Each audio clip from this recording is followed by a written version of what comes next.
And just for sake, I'm going to say that this is actually lesson 2 instead of lesson 3 that we're recording tonight, and that this is what will be submitted. Okay, yeah. So who would like to start off and give their impression of the Cirque du Soleil case study that we're recording tonight, and that this is what will be submitted? Okay, so who would like to start off and give their impression of the Cirque du Soleil case study that we're recording tonight? Hello? Hello, what about Mary Griffin? I confused. Okay, so who would like to start off and give their impression of the Cirque du Soleil case study that we're recording tonight? Hello? Hello, what about Mary? I think there's a problem with the... There's a feedback loop.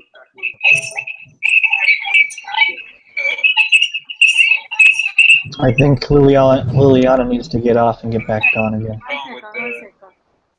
Maybe because I have opened another window.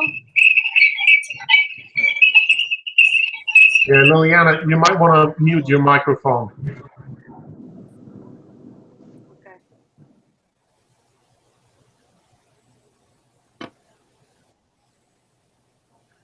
Hello, can you hear me now?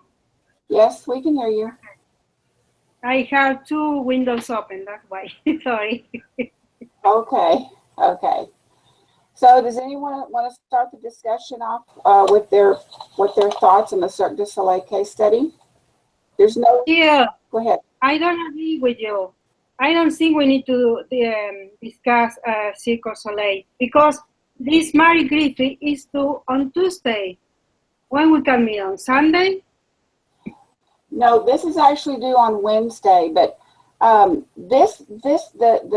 group, the recording is not due. It's our own individual papers that are due.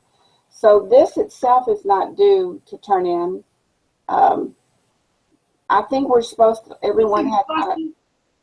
No, Shirley, the instructions say that we need to do, because there are no groups, we need to do Cirque du Soleil individually. I already sent Cirque du Soleil. Hopefully all of you. Yeah, I've already turned it in as well. Yeah, Liliana, I don't think that this this meeting is to prepare ourselves for our assignments. I think it's after we've done our assignments, we discuss it to learn from each other. I think that's the purpose of these meetings. I could be wrong, though. That was my understanding as well. Yeah. From what I understand, is we have already worked on the case study, discuss with each other our own personal thoughts on what each one of us decided that Cirque du Soleil should do, or whatever case study that we're going to be doing. It's that way we get different ideas from everyone and see how everyone else thinks instead of our own ideas. I think it's a return and report assignment. Yeah, I agree. I had misunderstood it as well, but I agree with that we're doing Cirque du Soleil because the professor did say that this week we're doing Cirque in our group. So when we discuss Mary Griffin next week? We'll do Mary Griffin next week. Yeah, lesson 3 will be individual discuss cases of study and later discuss as a group. Yes. So we still turn in our individual work prior to the discussion. So everyone's probably already turned in their Cirque work, which is fine. So tonight we're just going to be discussing. The only thing is on lesson 2, there's no leading questions like there is for lesson 3. So we're just going to discuss as we see fit, and then we'll turn this in. We don't have to turn it in, but I'm going to post it anyway for the professor to see. Okay, so I guess I'll go ahead and start the discussion off on Cirque du Soleil. About 30 years ago, I did get to see Cirque du Soleil before they became really famous. I live in Houston or work in Houston, downtown Houston, Texas, and they were actually in a big parking lot downtown with big tents and everything everywhere. And I really thought it was amazing. And it was free at that time, believe it or not. You could just kind of walk over there and watch the performances. And it was pretty exciting. I had not followed them through the years and did not realize, I mean, I had heard of them off and on during the years, but didn't realize how really famous and big they were, especially in Las Vegas. So it was really impressive how big they've grown. Has anyone seen Cirque du Soleil? Yeah, And was surprised they went already to Buenos Aires, Argentina. So they are really international. Oh. So Yeah. they, I wanted to go see him in Vegas, but it was too much. you mean money-wise it was too much? Yeah, I wanted to go to the Elvis one, but it was like $200 to go. So I was like, I'll pass. Wow. Has anyone else ever heard of them or seen them at all?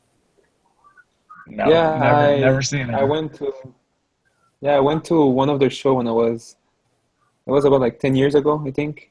So it was pretty cool. And also work as custodian in the headquarters of Cirque du Soleil because their headquarters are in my city. I'm from Montreal, Quebec. So I was able to like see some artists like perform and like do training, all that stuff. So that was cool. Yeah, they have a new building in Quebec, the headquarters. I saw in the website. Oh, I don't know if they have a new building. They have a building, I think it's the headquarters that are in the city of Montreal in Quebec. And So, there's all the production, the costume, and everything. Good building. yeah. So it's pretty cool. But yeah. I was very surprised at all the partnerships that were formed and all the partners that wanted to be included in the shows going forward. They're Yeah. very, very successful. They're very, very successful. Yeah. Yeah, it was crazy seeing how many people they were able to partner with that decided that to give them full creativity. I mean, that's kind of one of those things that, for a company to partner with somebody and then just say, okay, here you go, you're in charge. That's kind of a big risk for the company itself. So I thought that was kind of interesting how they were able to keep that creative rights. I was surprised Walt Disney waited 10 years to get a contract with them. The Walt Disney production. Yeah, the reason for that is that Cirque du Soleil is just such a brand that has such an outstanding reputation for their creativity, for bucking the trend when you compare it to other large entertainment shows or circus operations. And because of their proven track record, and for their because of their ability to bring in the crowds, I think that's the prime reason that MGM being the first partner for them to give them complete creative control, and then Disney being the next one. Those companies just understood what Cirque du Soleil brought to the table, and we're just able to benefit from that financially. So why mess with that formula? Why dictate what you want from them creatively? The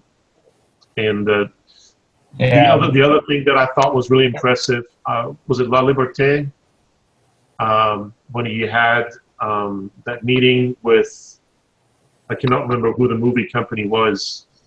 They wanted to make a movie about Cirque du Soleil, and when he realized what they were trying to do to him, he just said, "You know what? Goodbye. I'm out of here." Yeah, I did like that story. That was kind of cool that he didn't lose what he loved during that whole time. Yeah, because they want to know the story of the characters, and they say, no, this is not what I want.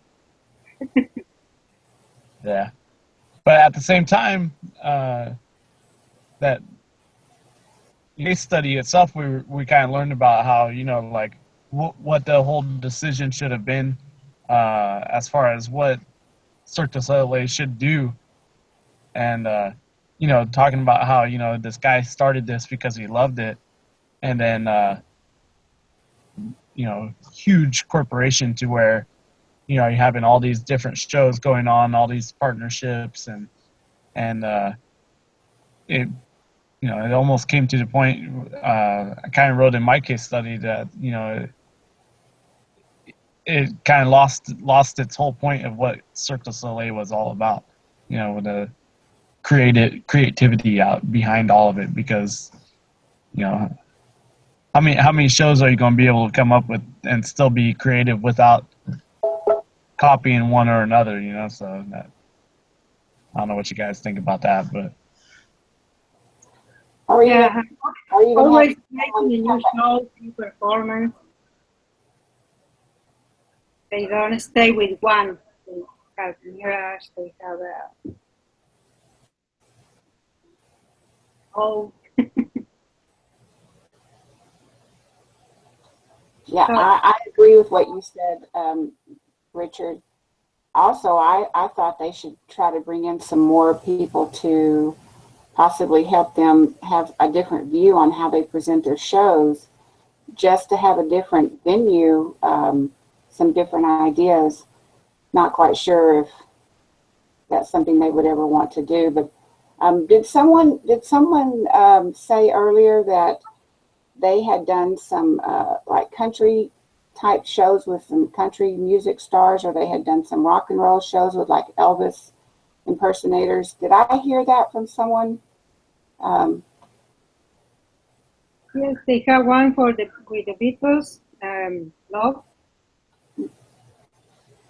Huh.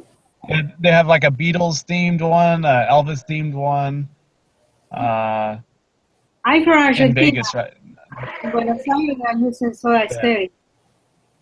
It's a rock group, very important. I thought it was kind of difficult for the owners to stay on top of all the creativity, and they had so many shows going on. They had established shows in cities. They had tourist shows. They were just, I don't see how they kept up with it and kept their thumb on the creative control part. That was just unbelievable to me. I'd like to hear what everybody wrote as a recommendation for how they should continue to grow their property and their brand. My recommendation was to not sell off stake in the company to Dubai World. That's kind of what got them in trouble a couple of times, where they lost creative control, where they lost their brand essence, and gave that control over to others. So my recommendation was to continue, focusing on their own strengths like they have with MGM. Let Dubai World develop the property, the facility, the arena or whatever, and the Cirque du Soleil should focus on production value and creativity, and not. I just think because they're so successful, I just think it's the wrong step to sell off even just a sliver of your company. Once you have taste to get somebody else's money to grow your business, it's really easy to fall back into that and just continue to sell off another sliver, another sliver, another sliver to raise money. Yeah, That's my recommendation. I went with the same thing, kind of like what you said, but I recommended, my recommendation was to step away from the venturing out into the arena shows, and step away from the traveling shows, because traveling shows is just a complete waste of money. I mean, in the case study, it talked about how only 60% of the arenas were filled, most of the time. And to me, that's, it's all based upon what city you're in. I mean, if you pick the wrong city during the wrong time and there's ends or something, you're not going to do sales.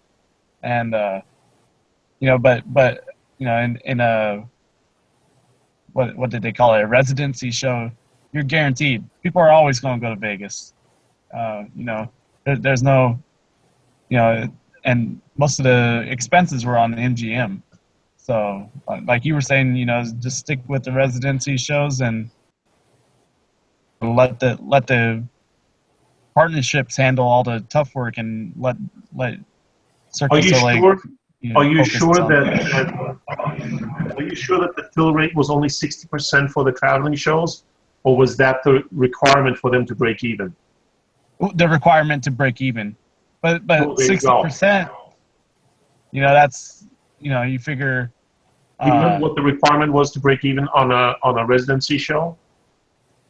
I'm scrolling right I'm not, now through the case study. I don't.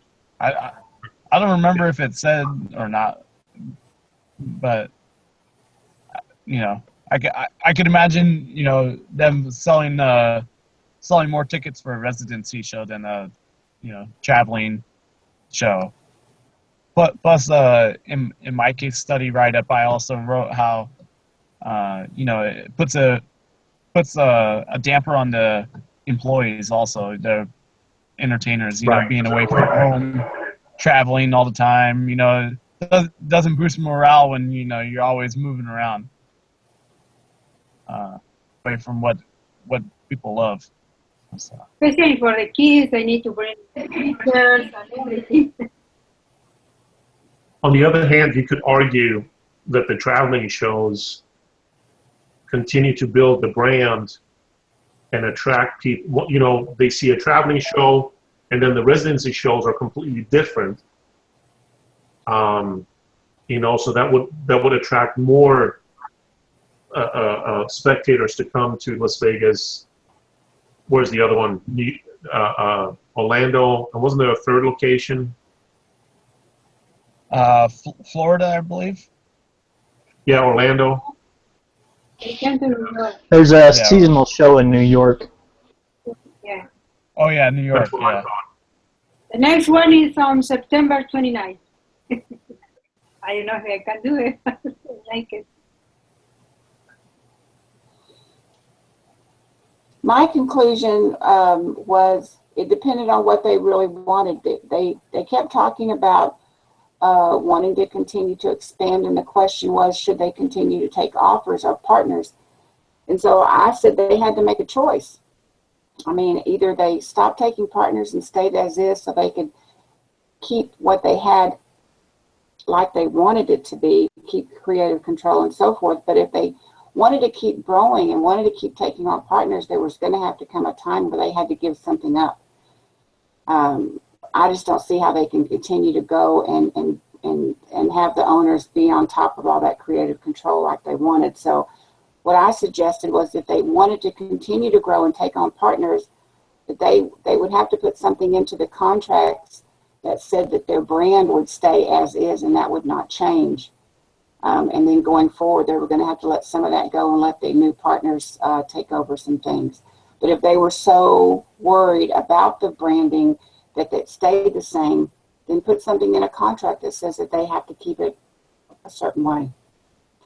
But you can't have it both ways, was my opinion on that.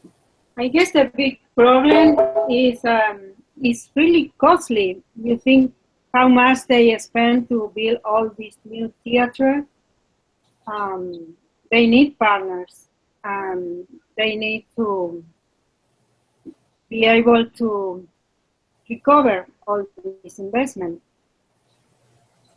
That's why in one hand it's important to be resident, as Richard said, but on the other hand, when they go and tours, they learn for different cultures, from different people and different music.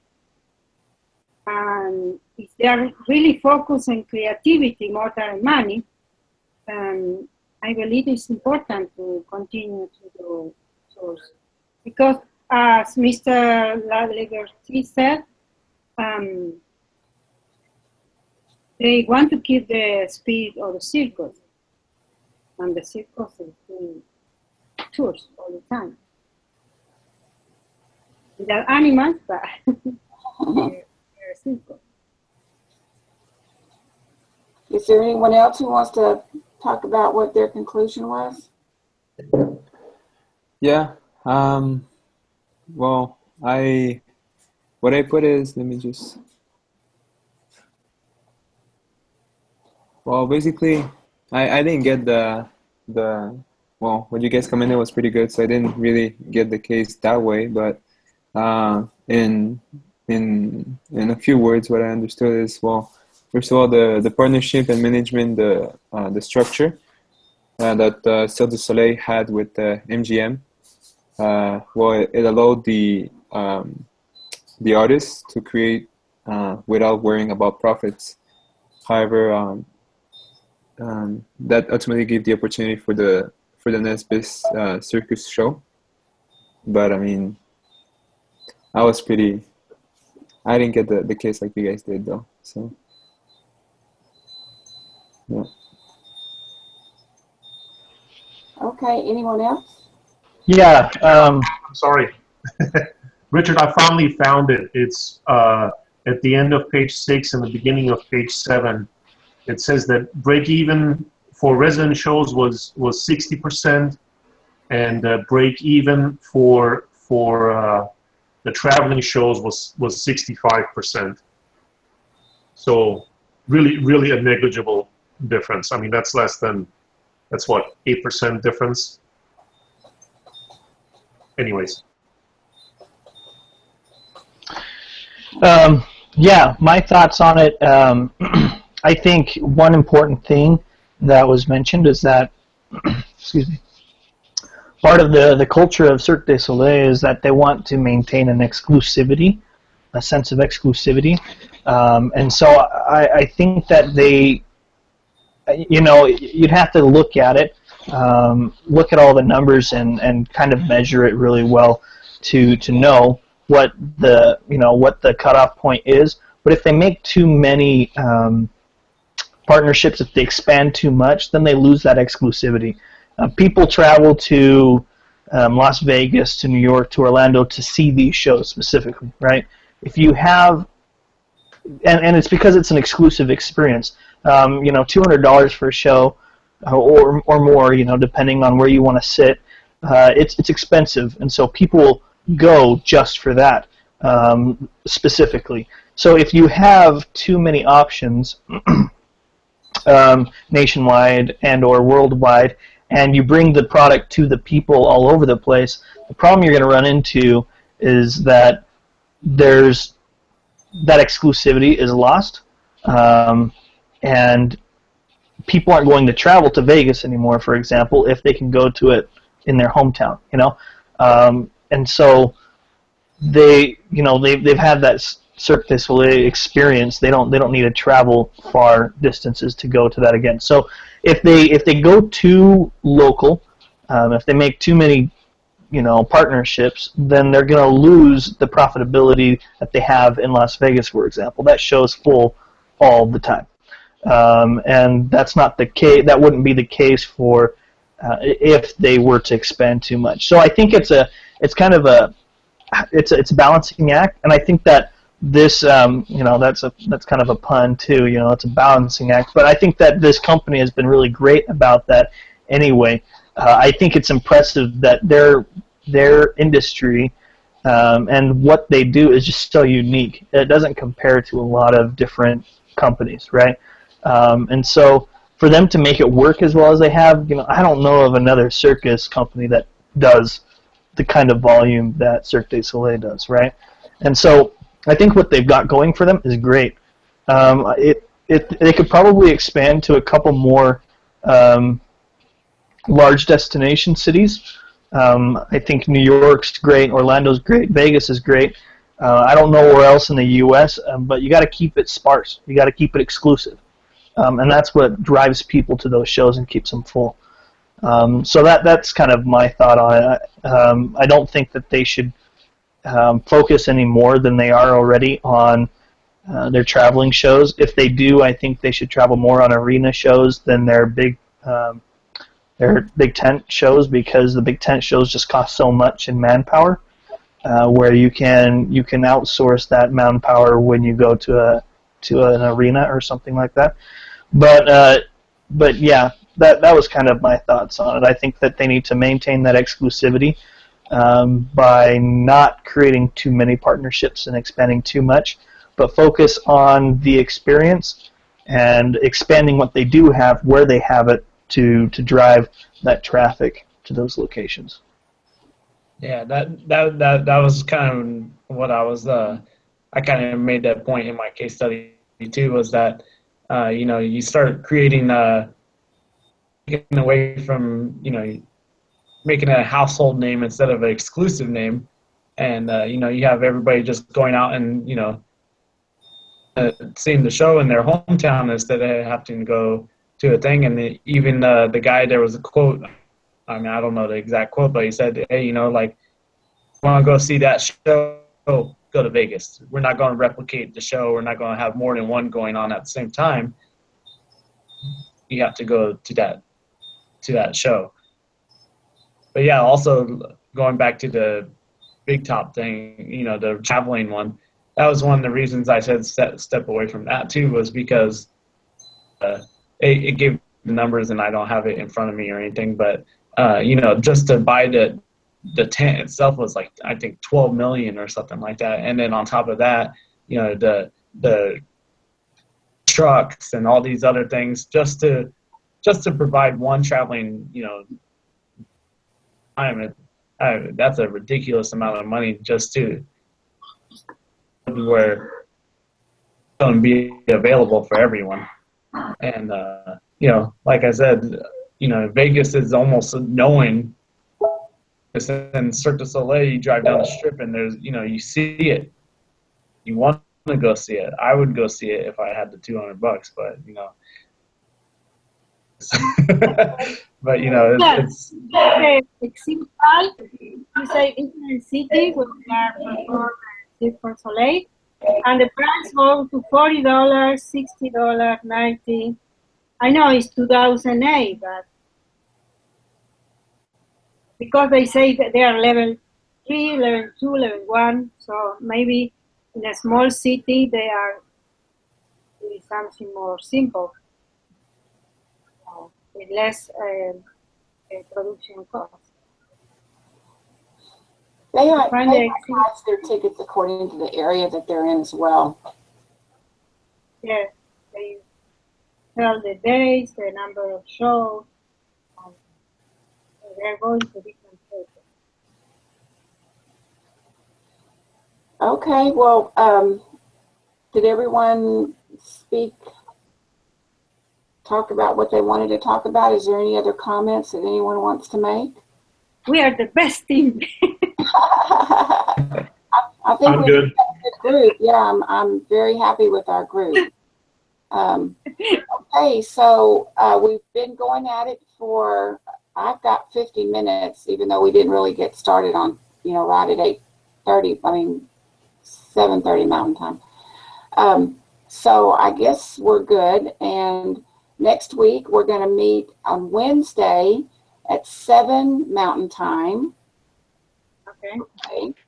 And then I will lead that one as well, and it's going to be on the Mary Griffin case study. Is everyone in agreement with that? Sounds good. Yeah, Brother Freeze just came back. He did confirm that next week. So that we did it right. Cirque was this week, and then Griffin is next week. Thank you, Herb. I appreciate you doing that. Thank you. I hope everyone The has only thing I still don't know is when are we supposed to report on our group study?